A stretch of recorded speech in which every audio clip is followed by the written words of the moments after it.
Comuni padovani da primati olimpici nella raccolta differenziata. Secondo dati dell'Etra, nei 39 paesi gestiti dalla Public Company, la percentuale di rifiuti differenziati, compreso l'umido, nel 2011 ha raggiunto il 70,95%. Punta di eccellenza a Campodoro, 76,3%, e Torreglia, 75,9%. Dati eccellenti che superano l'obiettivo fissato dalla legge per il 2012 al 65% in tutta la nazione, ha ricordato il presidente di Etra Svegliado, e che nel concreto si traducono in 143.000 tonnellate in meno di rifiuti portati in discarica.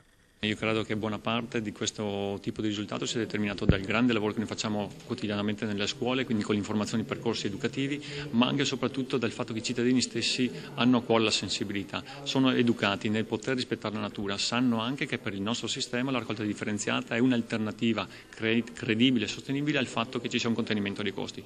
Mentre continuano le campagne informative dell'azienda su come dividere la plastica dal secco o come conferire un compost pulito, Svegliado, alla luce dei risultati raggiunti nella differenziata, non se la sente di promettere sconti nella bolletta dell'asporto rifiuti. Etra però ha fatto notare negli ultimi 3 anni ha aumentato le tariffe del 2,5%, molto ma molto meno di altri gestori veneti.